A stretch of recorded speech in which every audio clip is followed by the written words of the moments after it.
യാക്കൂബ് നബി അലൈഹിസ്സലാം പ്രിയപ്പെട്ട ഇസ്ഹാഖ് നബിയുടെ മോനാണല്ലോ. ഇസ്ഹാഖ് നബി ആരാണ്? ഇബ്രാഹിം നബിയുടെ മോനാണ്. ഇബ്രാഹിം നബിയുടെ മകൻ ഇസ്ഹാഖ് നബിയുടെ മകൻ യാക്കൂബ് നബി. യാക്കൂബ് നബിയുടെ പേര് യഥാർത്ഥത്തിൽ ഇസ്രയേൽ എന്നാണ്. ഇസ്രയേൽ എന്ന് പറഞ്ഞാൽ ഹിബ്രു ഭാഷയാണ്. പ്രിയപ്പെട്ടവരെ, അതിനെ അറബിയിലും മീൻ ചെയ്യുമ്പോൾ അറബിയിലേക്ക് അതിനെ അർത്ഥം വെക്കുമ്പോൾ അബ്ദുള്ള എന്നാണ്. അദ്ദേഹത്തിന്റെ പേര് ഇസ്രയേൽ എന്നാണ്. 12 മക്കളാണ്. അതിൽ ഒരു മോന്റെ പേര് യഹൂദ എന്നാണ്. ആ മകന്റെ പരമ്പരയിലാണ് യഹൂദികൾ ഉണ്ടായത്, ജൂതന്മാരുണ്ടായത്. സഹോദരങ്ങളെ, 12 മക്കളുടെ പരമ്പരയ്ക്കാണ് ബനു ഇസ്രയേൽ എന്ന് പറയുക. എന്ന് പറഞ്ഞാൽ യാക്കൂബ് നബിയുടെ മക്കൾ എന്നാണ് അർത്ഥം. ഈ യാക്കൂബ് നബി അലൈഹിസ്സലാം പറഞ്ഞത്, നിങ്ങൾ നിരാശപ്പെടേണ്ട. എന്തിന് നിങ്ങൾ നിരാശപ്പെടണം? ഇതാരോടാ പറഞ്ഞത്? സഹോദരങ്ങളെ, ഇന്നും ഫലസ്തീന്റെ മണ്ണിൽ പെടഞ്ഞു വീണ് മരിക്കുന്ന പൊന്നുമക്കളോട്, ആ പ്രിയപ്പെട്ട മക്കളോട് നമുക്ക് പറയാനുള്ളത്, ഒരിക്കലും നിങ്ങൾ നിരാശപ്പെടണ്ട. എന്തിനു പറയണം? ഏഷ്യാ ഭൂഖണ്ഡത്തിന്റെ, ഇന്ത്യ മഹാരാജ്യത്തിന്റെ, കേരള സംസ്ഥാനത്തിന്റെ കൊല്ലം ജില്ലയിലെ തേവലക്കരയിലുള്ള നമ്മൾ ആരോടാ പറയേണ്ടത്? അങ്ങ് പശ്ചിമേഷ്യയിലെ ഖുദ്സിന്റെ മക്കളോടാണോ നിരാശപ്പെടേണ്ടെന്ന് പറയേണ്ടത്? പൊന്നു സഹോദരങ്ങളെ, ഈ ഇന്ത്യയിലുള്ള മുഴുവൻ മനുഷ്യന്റെയും ഈമാൻ ഒരു കോണിലെടുത്തു വെച്ചിട്ട് ഫലസ്തീനിലെ ഒരു പൊന്നുമോന്റെ ഈമാൻ എടുത്തൊരു തട്ടിൽ വെച്ച ഫലസ്തീനിയായ പൊന്നുമോന്റെ ഈമാനല്ലേ വലിപ്പം കൂടുക? നമുക്കെന്ത് ഈമാൻ ഇരിക്കുന്നു ചെറുപ്പക്കാരാ? മോർച്ചറിയിലേക്ക് കടന്നു വന്നു 11 കുടുംബത്തിലെ 11 പേര് രക്തസാക്ഷികളായി കിടക്കുകയാ.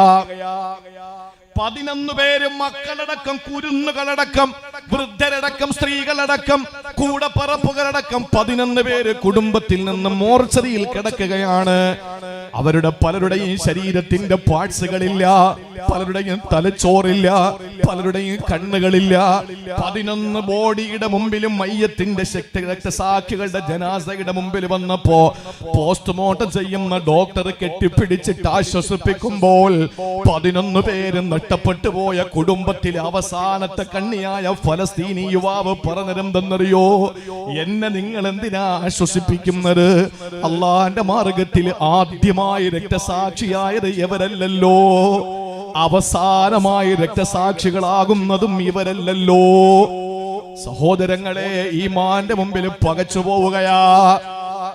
6 or 7 വയസ്സുള്ള പൊന്നുമോനെ ആശുപത്രിയിൽ കൊണ്ടുവന്ന് ജൂത പരിശകളുടെ ഇസ്രയേലിന്റെ വെടിയേറ്റിട്ട് ശരീരത്തിന്റെ ഭാഗങ്ങൾ തെറിച്ചുപോയ പൊന്നുമോന്റെ കാല് സ്റ്റിച്ചിടാൻ സഹോദരങ്ങളെ വിദ്യുച്ഛക്തി വിലക്കിയിരിക്കുന്ന ഗസയിലെ അൽഷിഫ ഹോസ്പിറ്റലിന്റെ മുമ്പിലേക്ക് കൊണ്ടുവന്ന ആ പൊന്നുമോനെ ആശുപത്രിയിലെടുത്ത് കിടത്തിയിട്ട് സ്റ്റിച്ചിടാൻ വെട്ടമില്ലാത്തതിന്റെ പേരിൽ മൊബൈലിലെ വെട്ടമടിച്ചിട്ട് ആ പ്രിയപ്പെട്ട പൊന്നുമോന്റെ കാലിൽ സ്റ്റിച്ചിടുകയാണ്. അനസ്തേഷ്യയില്ല, അനസ്തേഷ്യക്ക് മരുന്ന് അവിടെ ഇരിക്കുന്നു. മുഴുവൻ മരുന്ന് കൊണ്ടുവരുന്ന വാഹനങ്ങളെയും അതിർത്തിയിൽ തടഞ്ഞു വെച്ചിരിക്കുകയാണ്. ഈ ലോകം കണ്ട ഏറ്റവും വലിയ തീവ്രവാദികളായ, വർഗീയവാദികളായ എന്റെ പ്രിയമുള്ള സഹോദരങ്ങളെ, ഒരു മരുന്നോ ഭക്ഷണമോ കൊണ്ടുപോകാൻ അനുവദിക്കാതെ അതിർത്തികളിൽ തടഞ്ഞു നിർത്തിയിരിക്കുന്നു. അതുകൊണ്ട് തന്നെ അനസ്തേഷ്യ ചെയ്യാൻ പറ്റുന്നില്ല. ആ പൊന്നുമോന്റെ കാലിലേക്ക് ഇങ്ങനെ കത്രിക വെച്ചിട്ട് കാലിന്റെ തൊലി ഇങ്ങനെ കട്ട് ചെയ്യുകയാ. ഞാൻ ചോദിക്കട്ടെ, തേവലക്കരയിൽ പേറ്റുനോവറിഞ്ഞ ഉമ്മയോട് ചോദിക്കുകയാ, നിന്റെ മോന് ഒരു ചെറിയ പനി വന്നപ്പോ ഇഞ്ചക്ഷൻ എടുക്കാൻ വേണ്ടി ഹോസ്പിറ്റലിൽ കൊണ്ടുപോയി, കരുനാഗപ്പള്ളി താലൂക്ക് ഹോസ്പിറ്റലിൽ കൊണ്ടുപോയി, നിന്റെ തോളത്ത് കിടത്തിയിട്ട് അവന്റെ ബട്ടക്സിൽ ഇഞ്ചക്ഷൻ എടുക്കാൻ വേണ്ടിയിട്ട് പൊന്നുമോന്റെ ബട്ടക്സിൽ ഇഞ്ചക്ഷൻ എടുക്കാൻ സിറിഞ്ച് വെക്കുമ്പോൾ, സൂചി വെക്കുമ്പോ ആദ്യം കരയുന്ന നീയല്ലേ പ്രിയപ്പെട്ട പെങ്ങളെ? പ്രിയപ്പെട്ട വാപ്പാക്ക് കണ്ടു നിൽക്കാൻ പറ്റില്ല ഒരു ഇഞ്ചക്ഷന്റെ കഥയാ.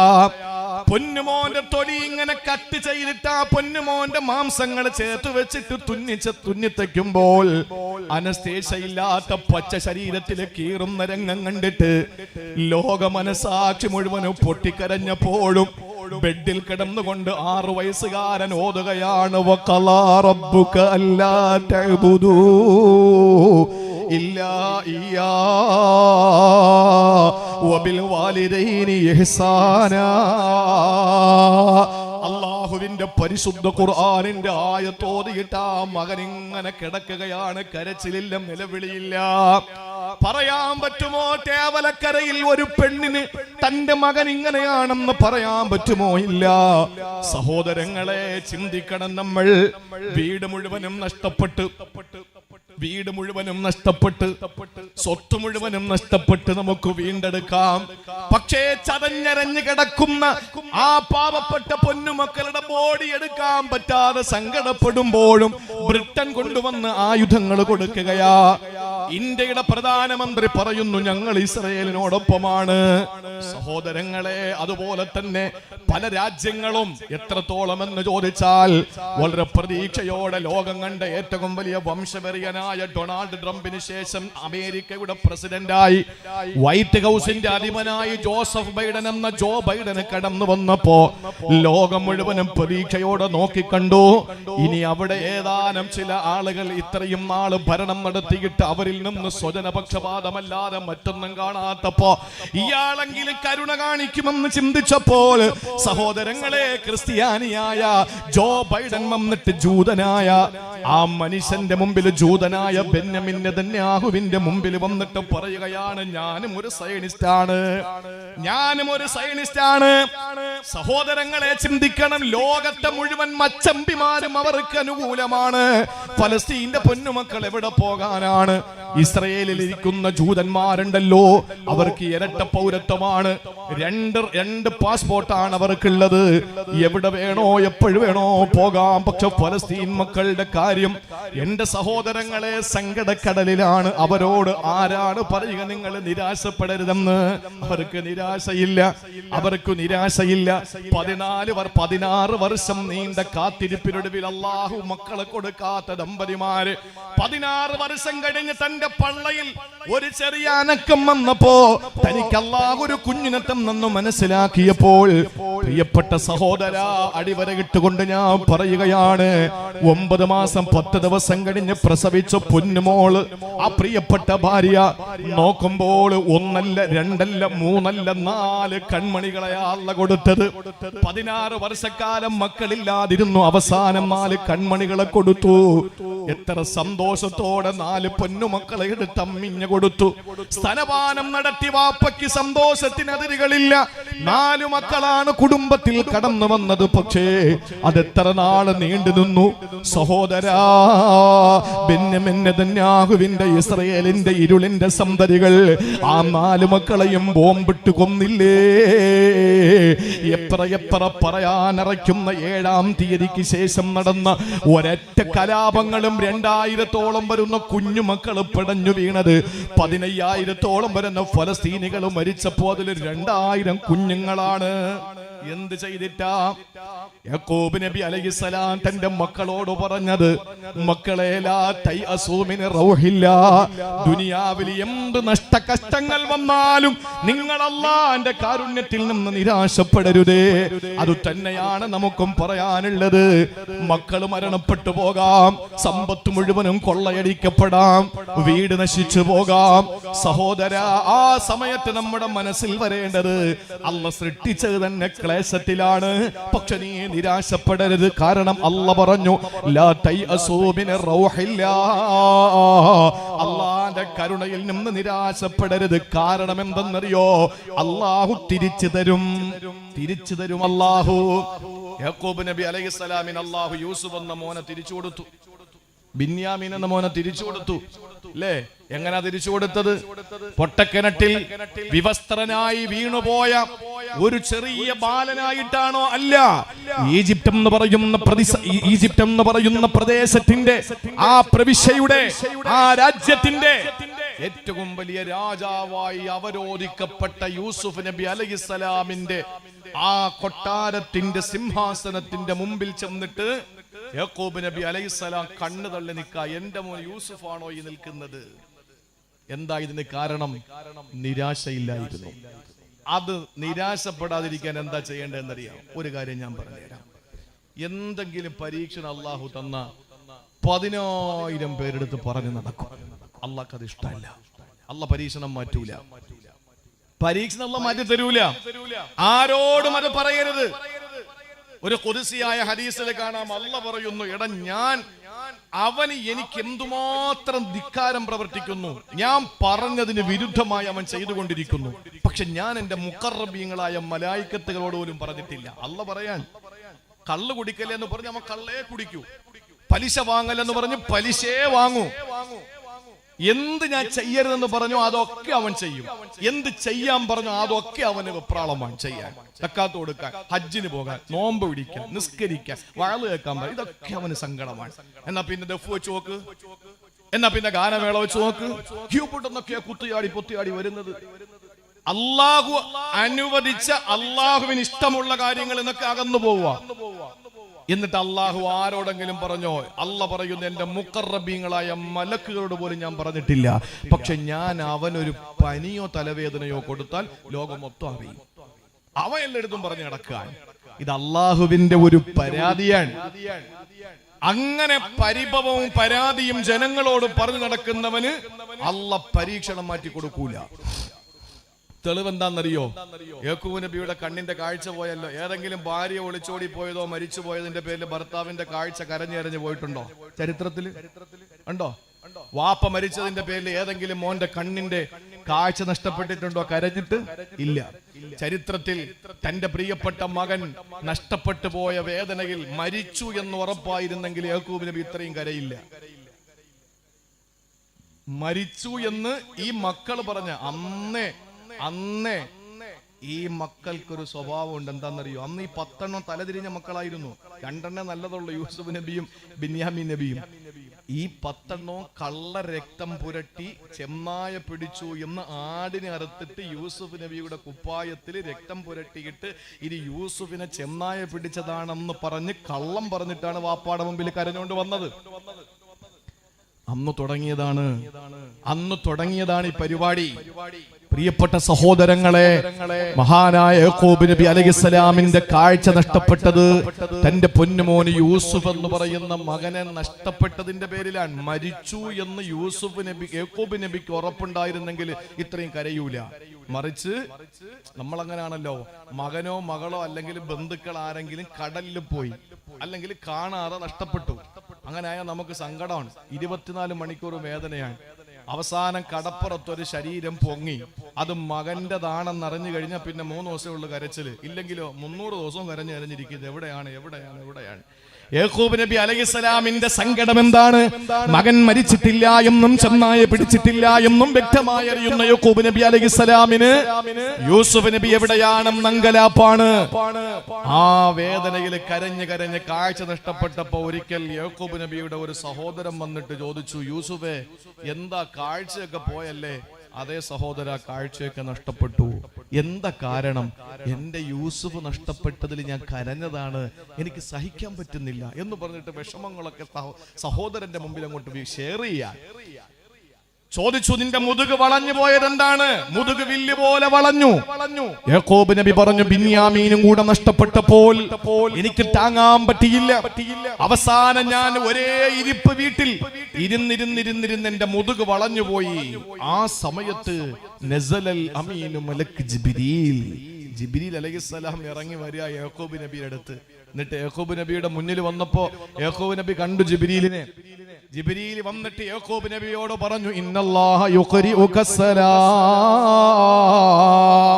അല്ലാഹു നിങ്ങൾക്ക് സലാം പറഞ്ഞിരിക്കുന്നു നബിയേ. സന്തോഷമായ യാക്കൂബ് നബി ചോദിച്ചു, എന്താ ജിബ്രീലെ വിശേഷിച്ച് വല്ലതും പറയാനുണ്ടോ?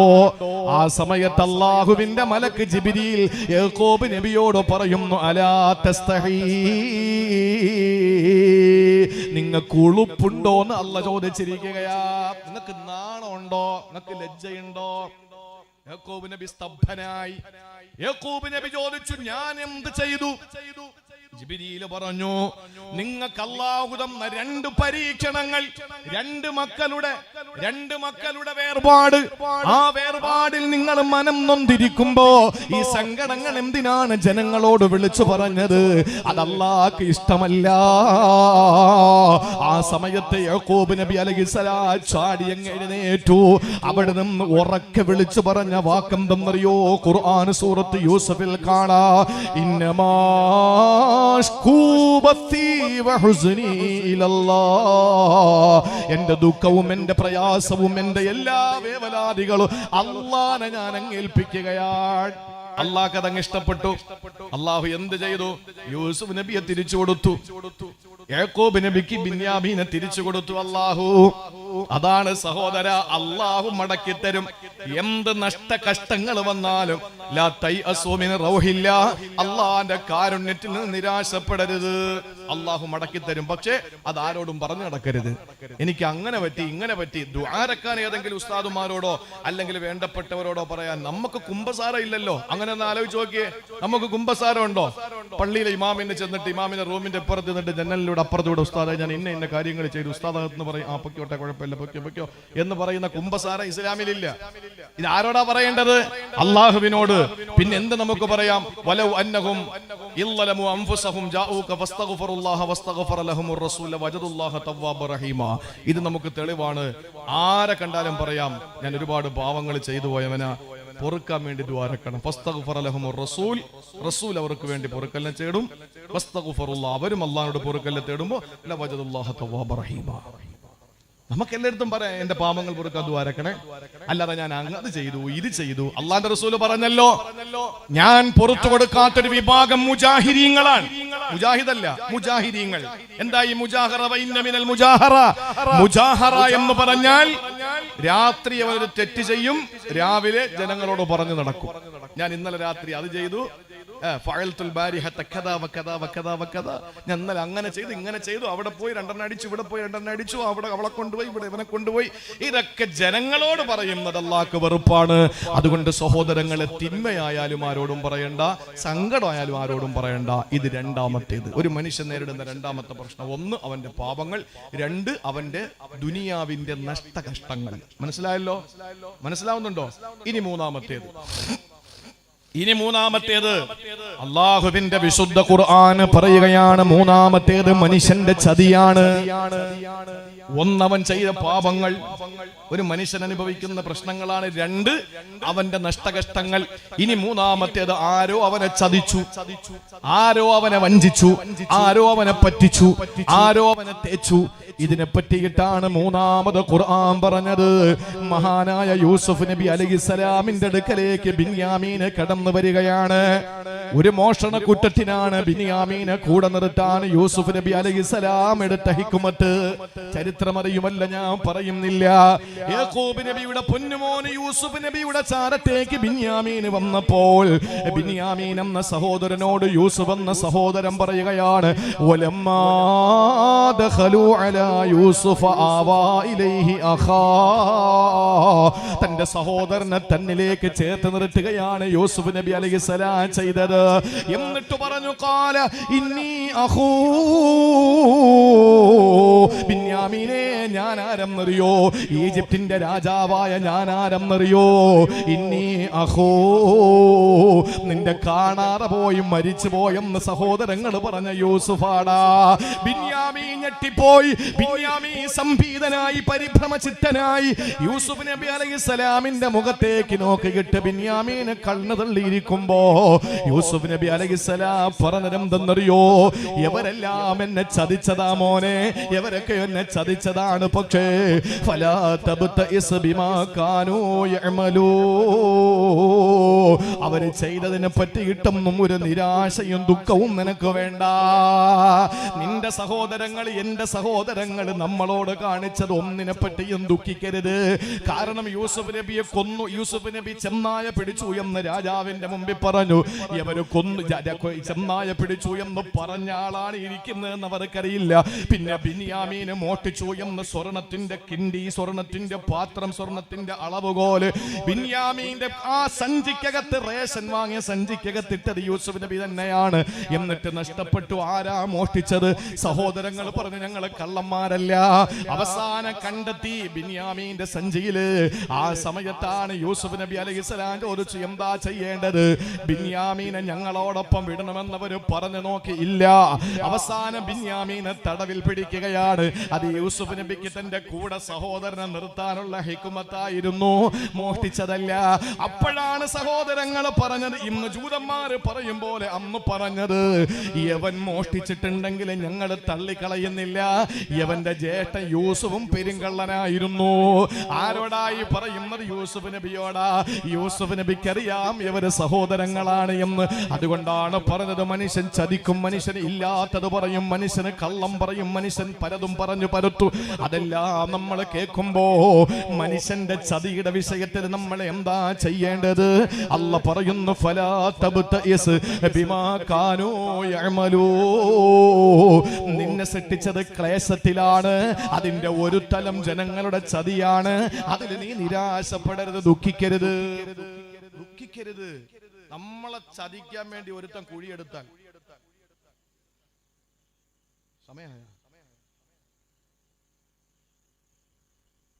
നമ്മളെ ചതിക്കാൻ വേണ്ടി ഒരുത്തൻ കുഴിയെടുത്താൽ എഴുതി വെച്ചോ, നമ്മളെ കുഴിയിലാക്കാൻ വേണ്ടി ഒരുത്തൻ കുഴിയെടുക്കാമെങ്കിൽ എന്താ ചെയ്യാ? അവനവൻ കുഴിച്ച കുഴിയിൽ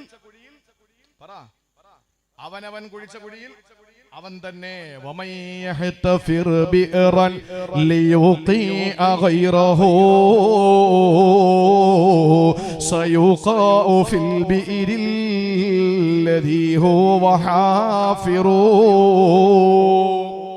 എന്ന് പറഞ്ഞാൽ ഒരാളെ കുഴിയിലാക്കാൻ വേണ്ടി നമ്മൾ കുഴിയെടുത്താൽ നമ്മൾ തന്നെ ആ കുഴിയിൽ വീഴും, ഒരു സംശയമില്ല. താൻ കുഴിച്ച കുഴിയിൽ താൻ തന്നെ. ആര് കുഴിയെടുക്കുക മറ്റുള്ളവനെ വീഴ്ത്താൻ, അവൻ ആ കുഴിയിൽ വീണിരിക്കും, ഒരു സംശയമില്ല. അതുകൊണ്ട് ചതിക്കരുത്.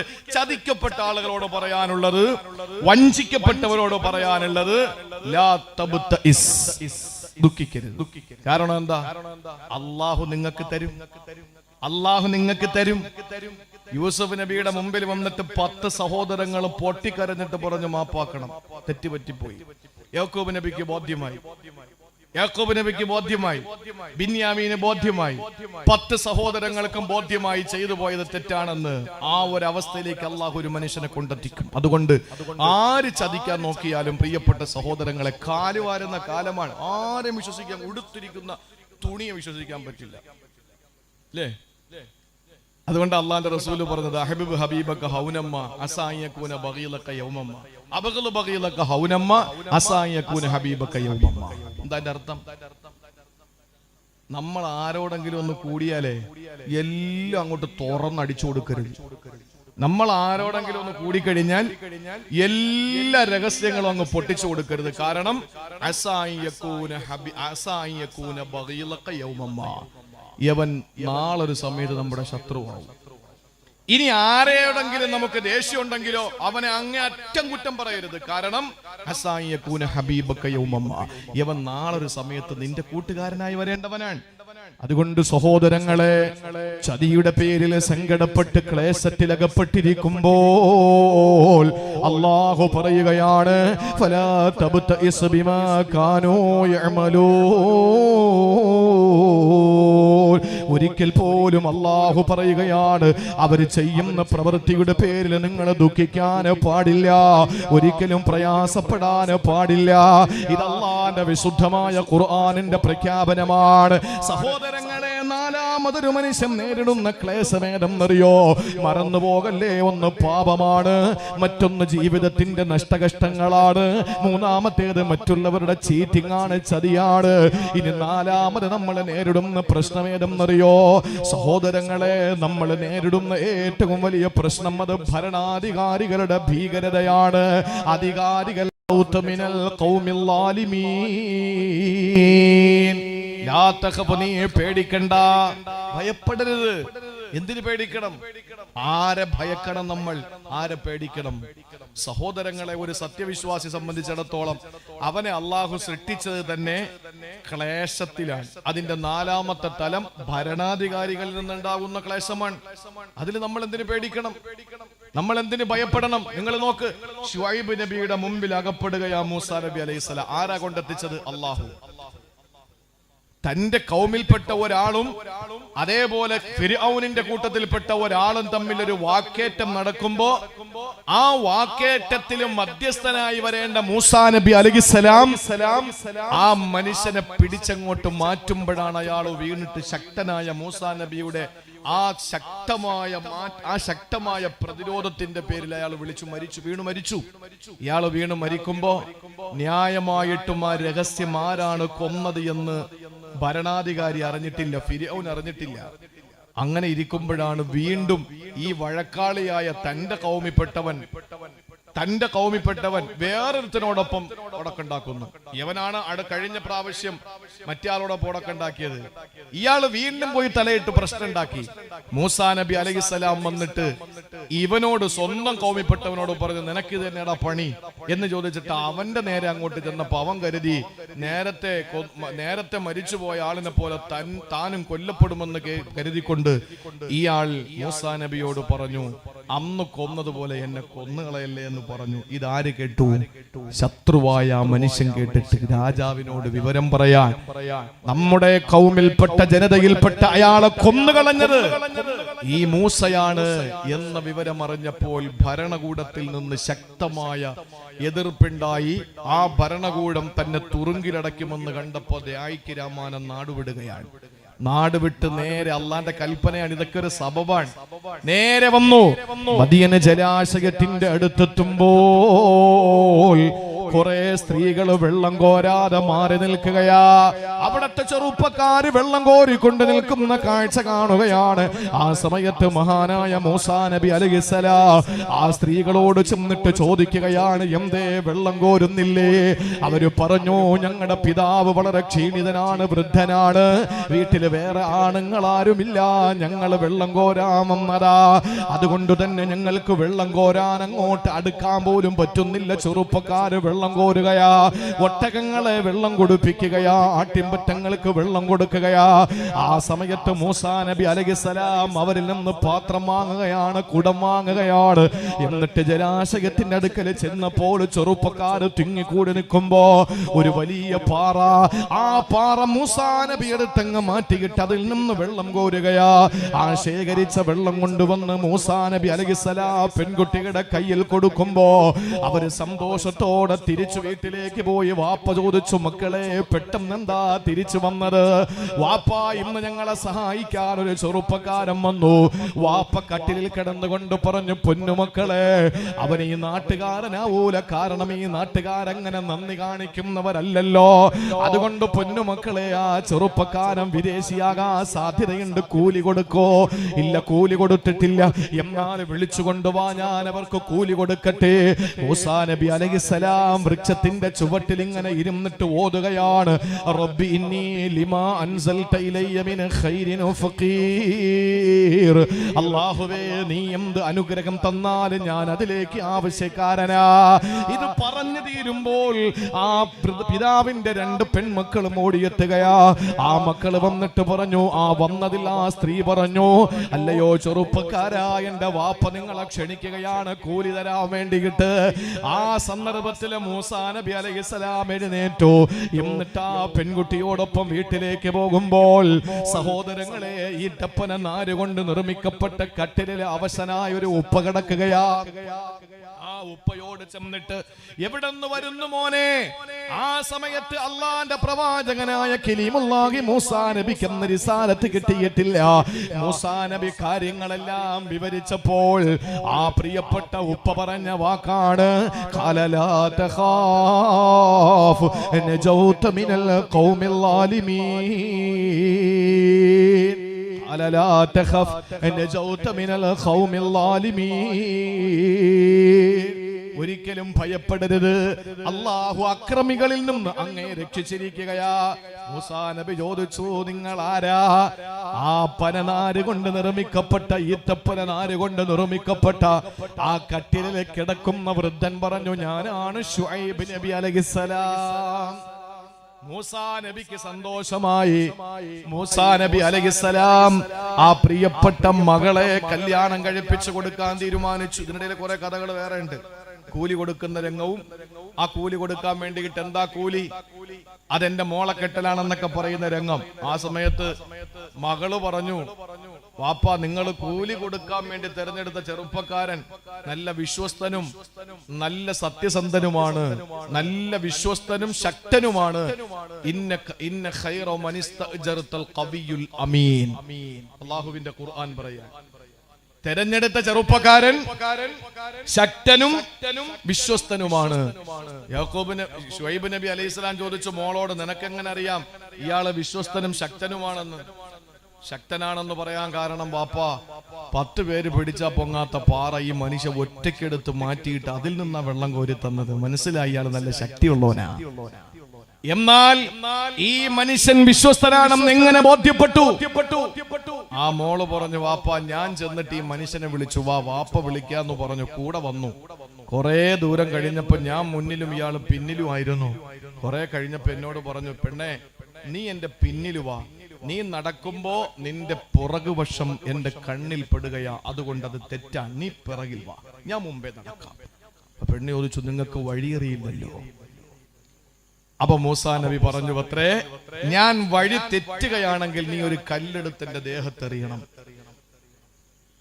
അപ്പൊ എനിക്ക് മനസ്സിലാവും വഴി തെറ്റി, അടുത്ത വഴി ഞാൻ തെരഞ്ഞെടുത്ത് നടക്കാം. അപ്പൊ എനിക്ക് മനസ്സിലായി വാപ്പ ഈ മനുഷ്യൻ വിശ്വസ്തനാണ്, ഈ മനുഷ്യൻ വിശ്വസ്തനാണ്. വാപ്പ ശുഐബ് നബി അലൈഹിസ്സലാം തന്റെ പൊന്നുമോളെ കെട്ടിച്ചു കൊടുത്തു. ആ മകളയുമായിട്ട് നാട്ടിലേക്ക് പോകുമ്പോഴാണ് തൂർ സീനാ പർവ്വതത്തിന്റെ മുകളിൽ നിന്ന് പ്രകാശത്തിന്റെ പ്രോജ്വലത കണ്ടിട്ട് മൂസാ നബി അലൈഹിസ്സലാത്തു വസ്സലാമിന് തൗറാത്ത് കിട്ടി. ആ തൗറാത്ത് വാങ്ങുന്നതുമായി ബന്ധപ്പെട്ട് മൂസാ നബി അലൈഹിസ്സലാമിന്റെ റിസാലത്തിന്റെ ആദ്യ ഘട്ടങ്ങൾ അവിടെയാണ് ആരംഭിക്കുക. സഹോദരങ്ങളെ, മൂസാ നബി അലൈഹിസ്സലാമിനോട് വാപ്പ ഭാര്യാപിതാവ് ശുഐബ് നബി പറഞ്ഞ വാക്കെന്താ? ഭരണകൂടത്തിന്റെ ഭീകരമായ താണ്ഡവത്തിൽ നിന്ന് നീ ഒരിക്കലും അതിന്റെ പേരിൽ ഭയക്കരുത്, കാരണം അള്ളാഹു നിന്നെ രക്ഷപ്പെടുത്തും.